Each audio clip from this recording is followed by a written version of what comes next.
Subscribe to our channel by clicking the subscribe button.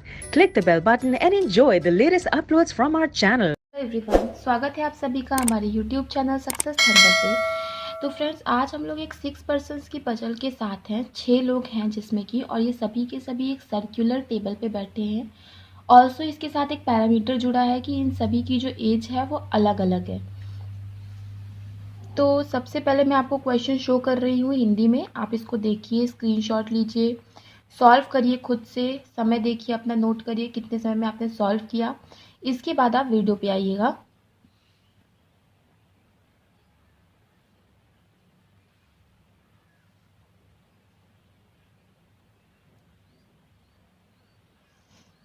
Solve करने के बाद friends comment section में mention करना मत भूलिएगा कि कितने समय में आपने इस क्वेश्चन को सॉल्व किया है।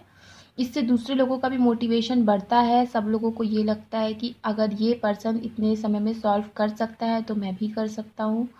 ठीक है, और आई होप हो गया होगा। इस पार्ट का स्क्रीनशॉट आपने ले लिया होगा। चलिए अभी नेक्स्ट पार्ट शो कर रही हूँ। Next part in the sense English में सेम क्वेश्चन शो कर रही हूँ मैं।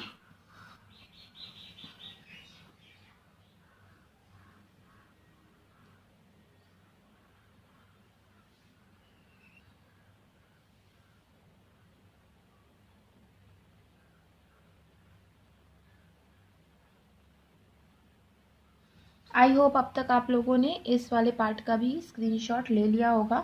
तो चलिए अब क्वेश्चन को पढ़ते हैं, शुरू करते हैं कैसे क्या अप्रोच से इसको सॉल्व कर सकते हैं।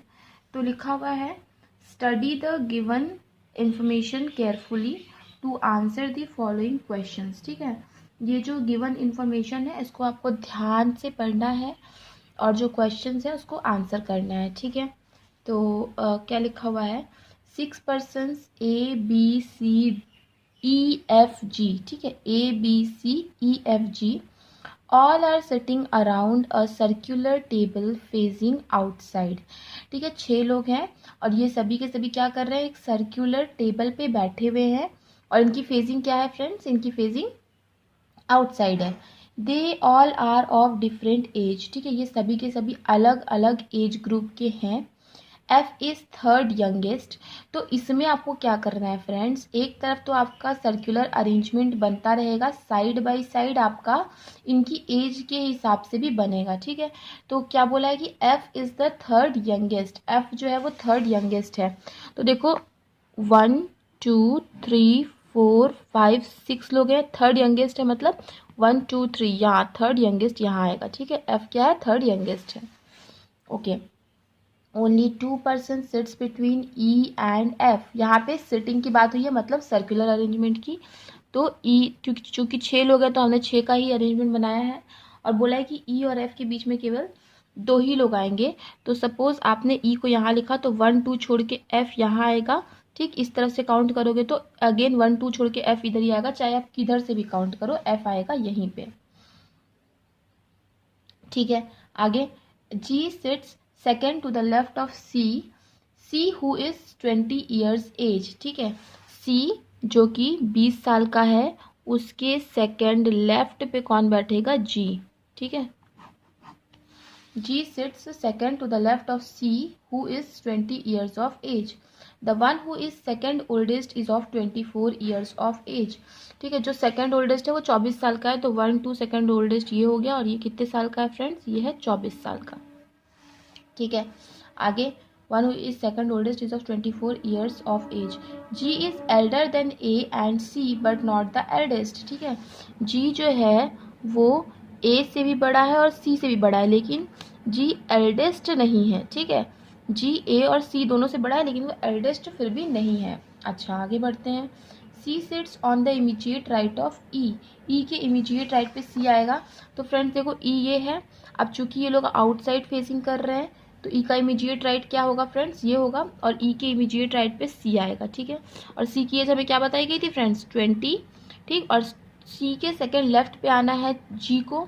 तो चूंकि ये लोग आउटसाइड फेस कर रहे हैं तो C का सेकेंड लेफ्ट इस तरफ होगा। तो first left second left, G कहाँ आ गया, G आ गया यहाँ पे। ठीक है, ये भी हमारा सॉल्व हो गया। आगे बढ़ते हैं। B is elder than A and G. ठीक है, बी जो है वो ए से भी बड़ा है और किससे, जी से भी बड़ा है। तो बी, तो अभी देखिए फ्रेंड्स क्या बोला कि बी जो है वो ए और जी दोनों से बड़ा है। तो ठीक है, बी जो है वो ए से भी बड़ा है और जी से भी बड़ा है। अच्छा देखो, जी से बी बड़ा है, ठीक है, जी से बी बड़ा है, तो आप इसमें भी जोड़ के लिख सकते हो कि जी से बी बड़ा है। और जब जी से बी बड़ा होगा तो डेफिनेटली ए से भी बड़ा होगा, तो आपको ये एक्स्ट्रा लिखने की ज़रूरत भी नहीं है। ठीक है, आई होप समझ गए होगे। आगे देखते हैं, B is elder than A and G. A and G are not immediate neighbors.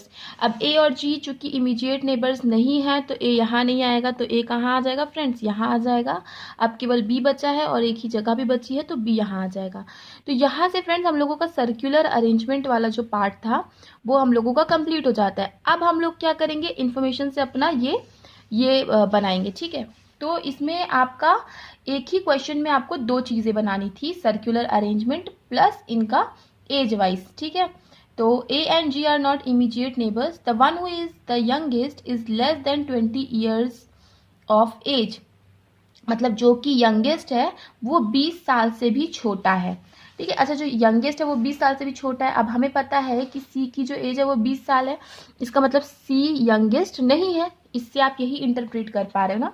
एक बार फिर से सुनिए, इसमें सुन लीजिए, इसमें क्वेश्चन ने बोला है कि the one who is the youngest is less than 20 years of as.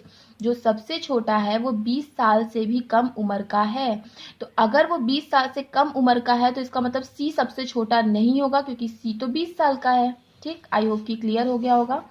A is not younger than F, A जो है वो एफ से छोटा नहीं है। एफ से छोटा नहीं है तो क्या होगा, ए एफ से बड़ा होगा। ठीक है, ए देखो एफ से बड़ा होगा, हमें ये चीज पता चल चुकी है।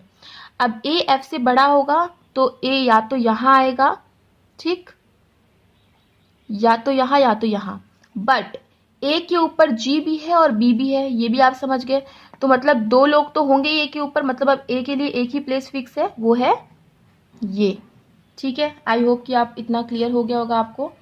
अच्छा, अब इसके अलावा ए के ऊपर जी और जी के ऊपर बी, तो जगह भी दो ही है, सिंपल है, तुरंत आप लिख लोगे। ठीक, अब चूंकि बोला है कि सी सबसे यंगेस्ट सी नहीं हो सकता है। क्यों नहीं हो सकता है फ्रेंड्स, तो ये मैंने अभी आप लोगों को समझाया भी कि क्योंकि सी की एज है 20 साल और जो यंगेस्ट है उसकी एज 20 से कम है, तो इसीलिए सी यंगेस्ट नहीं होगा, तो सी आ जाएगा यहाँ पे। अब केवल बचा है ई, तो ई हो जाएगा यंगेस्ट। ठीक है, तो ये वाला भी हमने इसमें सेट कर लिया। तो इसमें क्या था फ्रेंड्स, इस क्वेश्चन में ये था कि आपका अरेंजमेंट जो बनना है, क्वेश्चन भले ही एक है बट जो अरेंजमेंट बनेगा वो बनेंगे दो। ठीक है, दो अरेंजमेंट के साथ इस क्वेश्चन को बनना था। एक बनेगा circular arrangement, side by side बनेगा आपका ये एज वाइज अरेंजमेंट। ठीक है, और जी की एज हम लोगों को इस तरह पता चली है कि जी की एज हो जाएगी 24। अब इससे ही रिलेटेड क्वेश्चन पूछ सकता है। फॉर एग्जाम्पल अगर आपसे पूछ लिया कि who is opposite to B, तो आप क्या बताओगे, C is opposite to B. ठीक है, अगर पूछ लिया कि हु इज द यंगेस्ट, तो आप बोलोगे ई इज द यंगेस्ट। इसी तरह पूछ लिया who is the oldest person in the group, तो आप बोलोगे B is the oldest person in the group. ठीक है, अगर बोल दिया कि हुज एज इज 24, तो आप बोलोगे जीज एज इज 24। तो बस इसी तरीके से क्वेश्चंस आते हैं और एक बार अरेंजमेंट बन जाता है तो मुझे नहीं लगता है कि किसी भी स्टूडेंट को क्वेश्चन सॉल्व करने में प्रॉब्लम होगी। तो इसीलिए मैं ज़्यादा क्वेश्चंस नहीं लेती हूँ, मैं अरेंजमेंट लेती हूँ, ताकि जिसका अरेंजमेंट बन जाएगा तो उसका क्वेश्चन भी बन ही जाएगा। तो मैं इतना मान के चलती हूँ। तो फ्रेंड्स आई होप कि समझ में आ गया होगा आपको ये क्वेश्चन। अच्छा क्वेश्चन था फ्रेंड्स। तो इस टाइप के क्वेश्चन डेफिनेटली आप एक्सपेक्ट कर सकते हो प्री में भी। अगर paper moderate to high level का आ रहा है प्री में, तब आपको ये क्वेश्चन देखने को मिल सकता है इस तरह का।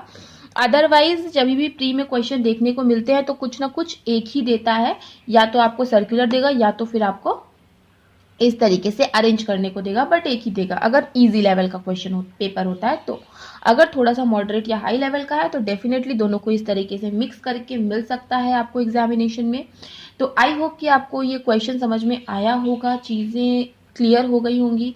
चीज़ें क्लियर हैं, क्वेश्चन क्लियर है तो वीडियो को लाइक करना मत भूलिएगा फ्रेंड्स। और अगर चैनल पे पहली बार आए हैं तो चैनल को सब्सक्राइब ज़रूर कर दीजिएगा। मिलते हैं अपने नेक्स्ट वीडियो में, और जितना हो सके अपने दोस्तों के साथ, अपने फ्रेंड्स के साथ, है ना, जो तैयारी करते हैं उनके साथ वीडियो को शेयर करते रहिए ताकि उनको भी वीडियो का लाभ हो सके। तो thank you so much friends, मिलते हैं अपने नेक्स्ट वीडियो में। Thank you so much for watching.